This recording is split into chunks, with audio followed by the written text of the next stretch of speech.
Hey toy fans, welcome back to my figure review series here on my YouTube channel, and today we are once again going boldly where no man has gone before. That's right, we're taking a look at Ensign Wesley Crusher from Star Trek The Next Generation.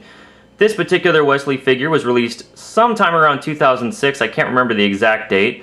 Wesley, of course, played by actor Wil Wheaton, who's gained much notoriety in the nerd community in the recent years.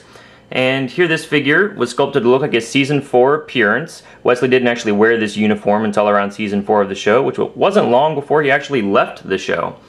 So we're going to go ahead and start by taking a look at the accessories. Okay, let's take a look at some of the accessories that Wesley comes with here. The first thing you're going to see here is a standard issue Starfleet data pad. And we have an image of the Enterprise on the pad there, as well as some buttons in the lower right and some numbering. The pad is blank on the back.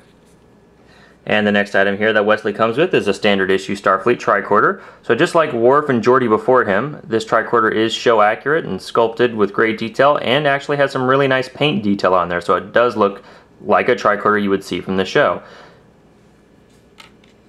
And we do have here a phaser, for defensive purposes only, of course.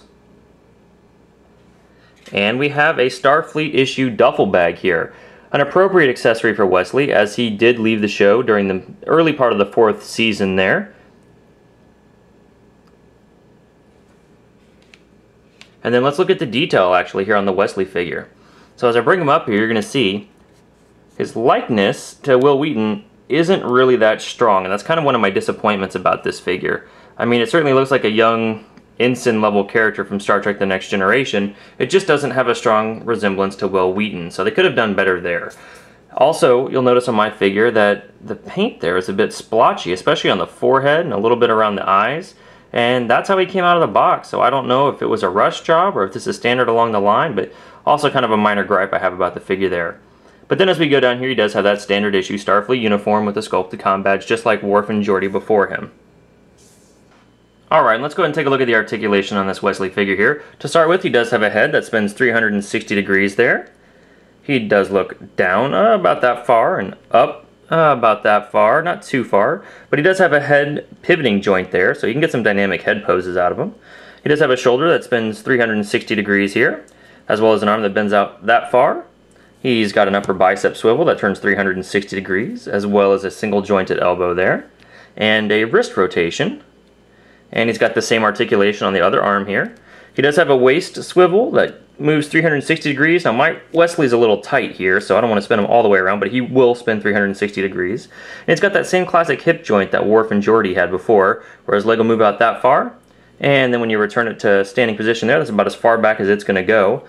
He does have a single jointed knee, as well as foot articulation here. His foot will move up that far, it'll move down that far, and there is no ankle pivot. But with these Star Trek figures, you're really not throwing them in too many dynamic action poses. I mean, they mostly stand and just do their job, so it's just fine for this line of figures here that they aren't super dynamic articulation-wise. And taking a look at the height of the Wesley figure here, he does stand at just about 7.5 inches, maybe just a tad shorter there. And for some size comparison here, we do have Wesley standing next to Captain Picard. Wesley, of course, was just a teenager on the show, so it makes sense here that he's just a tad shorter and body-wise a little bit smaller than Captain Picard. And here's Wesley compared next to the Marvel Select Doctor Doom figure, about the same height. And here's Wesley compared to the 6-inch scale Marvel Legends Infinite Series Wolverine. And for some further comparison, here's Wesley Crusher standing next to his mother, Dr. Beverly Crusher. And finally, Wesley Crusher standing next to the 90s version of Dr. Beverly Crusher from Playmates.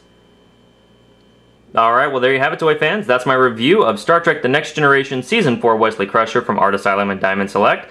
And this figure is pretty decent overall. My major complaint with the figure is that I don't think the likeness is that strong, and I don't like the paint splotchiness that's on the face of the character. But outside of that, it's Wesley, and it's great to have him as part of my crew. He does come with those high-quality accessories, and he is a high-quality figure from Art Asylum and Diamond Select, so no complaints there either. So I definitely encourage you guys to pick him up if you can find him on the secondary market. He does tend to run for a little bit cheaper than the main stars of the show, so that's a plus if you're looking for him. And that's my review, guys. Thank you so much for watching. Please feel free to rate, share, and subscribe. Also be sure to hit me up on Twitter at D21Beast. I'd love to talk to you. We'll see you next time. Hey toy fans, did you watch this review and find yourself wanting to know more about Wesley Crusher? Well, Star Trek The Next Generation actually streams on Netflix, Hulu, and Amazon, so take a look at these suggested episodes to learn more about this great character.